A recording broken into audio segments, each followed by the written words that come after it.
Greetings, my fellow world builders, and welcome to a new video on my channel, Micah History. This video is for you, as we shall be talking about the lore of the Elder Scrolls, one of my favorite fictional universes that I've really been trying to get you interested in. Specifically, we shall be venturing into the character of one of its most famous and evil gods, the Daedric prince, Molag. Before watching the video, note that I am not an expert in Elder Scrolls lore, so don't take my words as gospel truth, but rather a mix of canon lore and fan fiction. There are plenty of better channels out there dedicated to Elder Scrolls lore, as I'm focusing on how to use Molag as inspiration for making your own villains. Remember to share my videos and continue the discussion in the comments section, as only those promoting blasphemy against the Lord or worship of the Lord of Domination shall be taken down. Now, on with the video.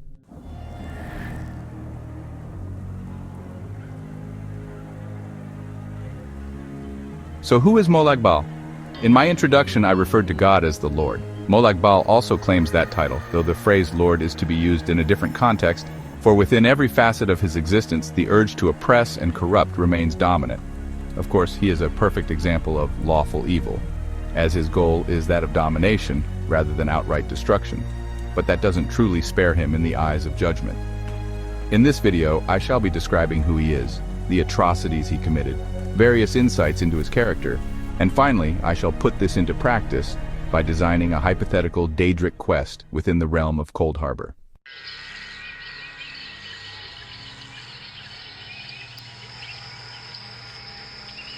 First, let me put evil into perspective, though know that the lore is simplified for the sake of brevity.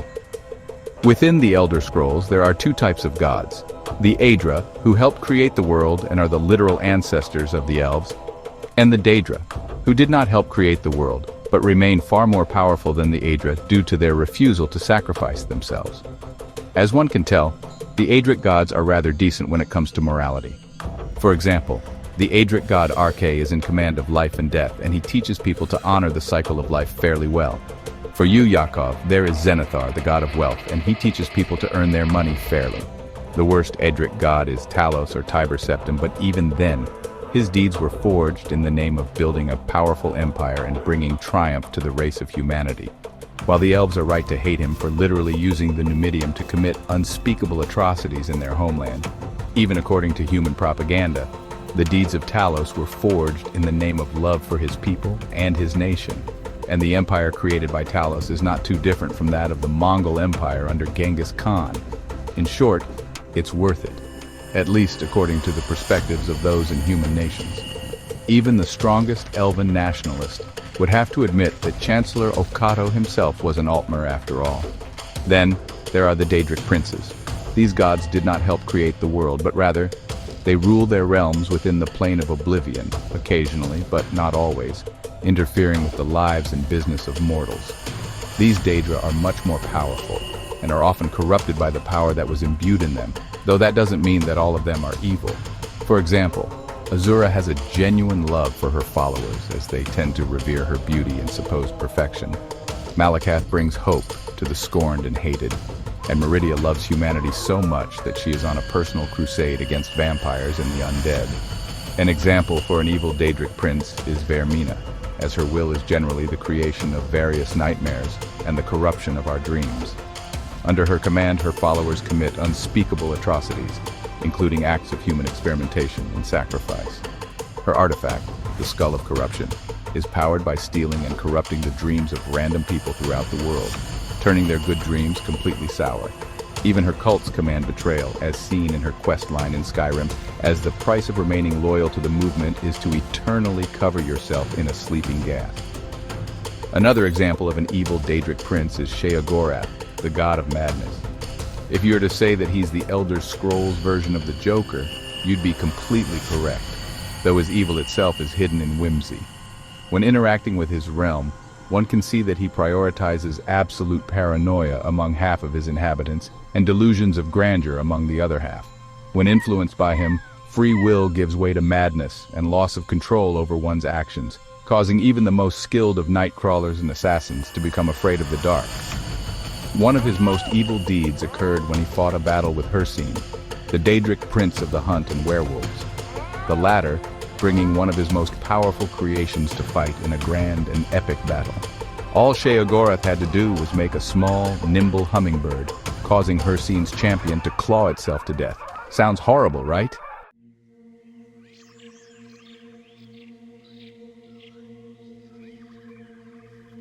Now let me tell you one of Molag Bal's terrible deeds, noting that the additions of Rolf and the lute to the story of Lamai Bal are embellishments to his character, not fully canon to Elder Scrolls lore. We now bring you to a small, unnamed village long ago, back before Tamriel became as cosmopolitan as it is today. This village was one of simple farmers and craftsmen, home to many innocent people. This community was known for its days of celebration and festivity, where people not only indulged in pleasure, but engaged in kind deeds for everyone surrounding. Within this village was a gentle and kind woman, known for her innocent heart and gentle character. Her name, Lamai Bolfang, granted comfort to many, as the entire village was sweetened by the soft sound of her voice. This isn't the case of her wooing everyone purely with her physical attractiveness, as she was rather ugly by conventional standards. Instead, she was loved for the quality of her heart, as the true beauty within her soul rendered all other women obsolete. It was a clear and beautiful night when Lamai had just gone to bed, as it was one of the rare ones in which the aurora borealis could show itself this far south. She decided to gather her lovely dogs and kittens with her so she could sleep with her lover, Rolf, at the top of a great and beautiful hill, so they could see the rare sight. The two of them engaged in both pleasant conversation and deep silence. And soon the two lovers began to embrace in the most romantic and beautiful way one could ever see.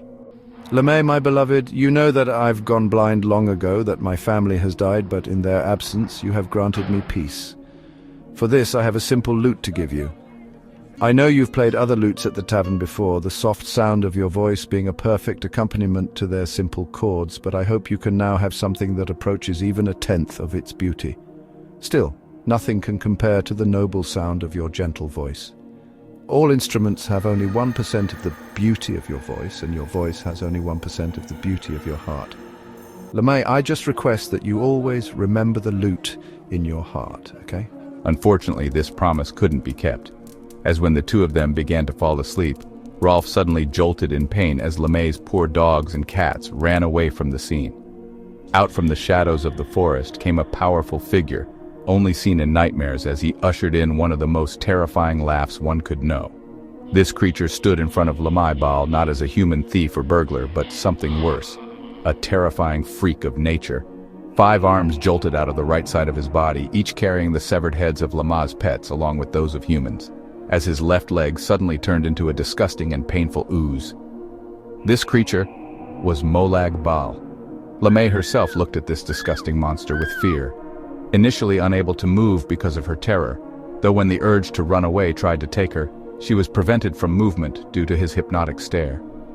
She didn't lose her freedom of thought, but rather she became unable to turn away from his grasp, as Molag Bal proceeded to do unspeakable things to this poor woman. It is said that Lamai's screams of anguish could be heard even today within this village, though that remains only rumor today. Indeed, Lamai's dreadful night with Molag Bal continued on throughout the next couple of days, and after a while she began to enjoy the perverted pleasure of his domination. Molag Bal took her across Tamriel, visiting all of the different provinces and giving her to the slightly less perverted souls of false prophets and serial killers, but she didn't even care at that point. Her soul had been corrupted beyond recognition, and her immense beauty was almost completely removed from her noble character. Even her name had changed, from the old, pure sound of Lamai Bolfang to a sound marking the domination of Molag, for she is known now as Lamai Bal. 2 weeks after this dark and horrible night, Lamai Bal was brought back to her village of origin and slowly nursed by Rolf to good health. Her purity remained, and within the village, almost everyone saw how gentle and innocent she was. Almost everyone. Rolf noticed something wrong, but he chalked that up to the immense trauma that she went under on the fateful night. It wasn't until one fateful night in which he realized that something was up, for the sound of her voice grew almost condescending towards him.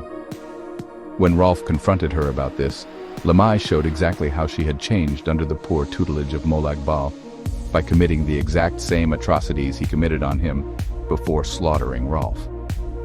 The next day, she did this to every single person in the village, carrying their heads and brewing their blood into a dark form of alcoholic beverage known to no one else in Nirn. I am pleased with your studies, my slave.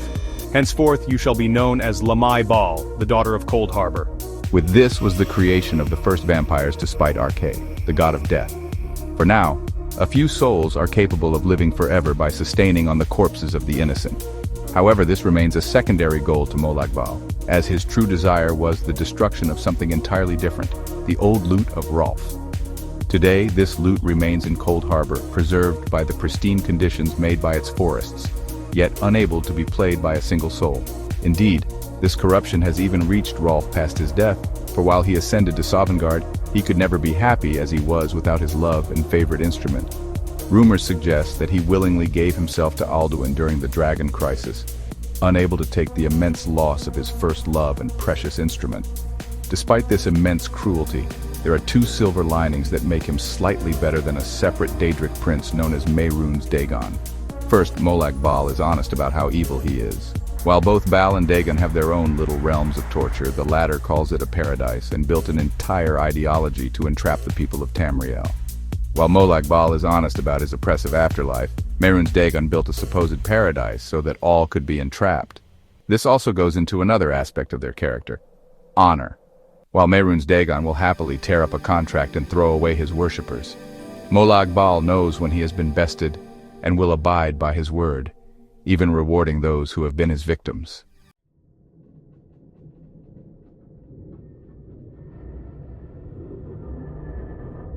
For this reason, I shall make a hypothetical Daedric quest for Molag Bal, set entirely within the realm of Cold Harbor. But first, I must bring up my current problems with how the Elder Scrolls Online treats the realm. Depictions of Cold Harbor within the Elder Scrolls Online showcase a rather fun and inviting forest. Yes, it's dark and gloomy, but the cloudy and stormy weather showcases the realm as a haunted house. Something to enjoy on Halloween for a fun and scary adventure rather than a genuine realm of absolute distortion. This completely destroys the entire purpose of Cold Harbor, as its aesthetics are more akin to Red Mountain in Morrowind or the Deadlands in Oblivion than what it, at least in my opinion, should look like. In truth, Cold Harbor is the exact opposite of Tamriel. While officially a distorted version of the continent, the realm itself should violate three essential aspects of the Elder Scrolls that make it the absolute gem that it is. According to Fudge Muppet, a channel that knows much more about the world than I do, the tenets of the Elder Scrolls are the ability to wander around freely, truly showcase your character's unique identity by experiencing choices and consequences, and learn as much as you can about the world. In short, exploration, role-playing, and lore. My version of Cold Harbor seeks to violate all of these fundamental tenets, and the quest itself should be inherently oppressive to the player. In regards to how I'll design the quest, I shall purposely have it be all-consuming for the player, so you shall be rigidly kept in line from its start to finish. I shall also demonstrate the pure evil of Molag Bal's nature in his realm by making it intentionally oppressive, either by being not that different from Tamriel itself, or a house of horrors more home in The Exorcist than an Elder Scrolls game. However, the most important part is that the quest is short and sweet, as the player should be able to get it over with and go back to the rest of Tamriel, only receiving a taste of Molag Bal's evil. Thus I have decided to name this quest Shackled and Released, and you'll soon see why it's named that. As it's a brief summary, feel free to use your imagination to fill in the blanks. This quest begins with you standing nearby a shrine of Molag Bal at a remote area and witnessing an oppressive act. Perhaps a slave master is beating a slave, a vampire is feeding on a victim, or some other corrupt and disgusting event. The oppressor in this scenario will offer you a reward if you help him in his act, while the oppressed will beg for your aid. No matter what you do, even if you choose to be a bystander, Molag Bal will take notice, and a portal will open up to his realm once the event finishes. Even if you choose not to go through the portal, you will end up teleporting to his realm the next time you fall asleep. Essentially, you have trapped yourself into a no-win scenario. Upon entering his realm, you witness a large, sunny desert filled with unnatural colors, either overly bright or completely muted. You'll also be weighted down by the nature of this realm, as being within it causes your health to become overly high, but your stamina and carry weight will be reduced to 0, preventing you from running. The first goal is to get to a nearby oasis, which will take 1 minute of pure walking to get to. Upon arriving, you find yourself next to a small outhouse, hearing only the disgusting voice of Molag Bal in the background. You have arrived, and by my vile rule, you have been decreed a trespasser, and trespassers we do not take kindly to. From now on, you are no more than my personal property, a slave to your master, as you watch me rip the skulls off your loved ones without taking their lives so they may live forever in pain, toil in the mines. A new objective arrives: enter the outhouse. Upon entrance, you hear the voice of Molag Bal again, this time enraged. You have defied my words, slave, and for that you shall pay dearly. If you wish to find freedom, then so be it. I grant you 3 trials to prove your worth. While they may seem easy, know that I cannot be outsmarted by your guile and trickery, for the only way to succeed is by playing the rules of this game. 3 doors materialize in front of you, offering you the illusion of choice. But the game enters a cutscene showing you walk into the first door. You are then surrounded by the halls of what looks like an academy, with the students sitting in their chairs obediently without teachers. Of course, you could leave through the back door and move on to the next realm, but there is a harder and much more rewarding way. In front of the students, it is written that patience is required to learn, so all you need to do to pass the test is sit at an empty desk and wait for the teacher to dismiss you.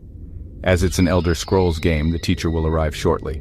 You have done well, Filth, but you have not bested me. The next trial is similar to the opening of the Dark Brotherhood quest line, in which you are standing next to 2 prisoners. Above them, a sign reads that one prisoner is guilty and the other is innocent. Of course, you can simply punch both of them to death, and a door will materialize in front of you. But a harder option is to legitimately question them and try to determine which of them is guilty of a crime. Regardless of which choice that you make, a door will appear in front of you and the game will show a cutscene of you entering it as you witness the cruel voice of Molag Bal speaking. You now enter the 3rd trial, slave. In this trial, you are hit with a horribly difficult boss battle in which you have to beat down a vampire lord with only your bare hands. Of course, you can skip this fight and enter through the back door, or you can fight this vampire lord by yourself. While your health is affected to be infinite, you'll be constantly outmaneuvered by the vampire and forced to engage in a long and annoying battle. Regardless of your choice, you shall hear the voice of Molag Bal and be brought into his massive throne room. This is the first time in the quest in which your choices matter. If you choose the dishonorable route by seeking shortcuts and skipping these trials, Molag Bal will stand at his throne room in full-plated armor and be furious. You have bested me, mortal, but without a single speck of honor. Upon your return to Tamriel, know that I shall make it my mission to see you return to Cold Harbor in chains. After leaving this realm and waking up in Tamriel, every vampire and follower of Molag Bal will be hostile to you on sight. You get no reward for going the easy way out. However, if you're honest with Molag Bal in your dealings and overcome his trials fairly, he'll appear in an aristocratic suit and bow before you deeply. You have bested a god, and through your triumph, you have become the champion of Cold Harbor. I give you this mace so that you shall be able to dominate others on Earth just as I dominate others here. Go, my champion, and conquer. Upon your return to Tamriel, you shall be presented not only by the mace of Molag Bal, but with great honors from his followers. Perhaps Molag Bal could be your greatest ally and benefactor, though he'll expect you to stay clear of his plans if you go down that route.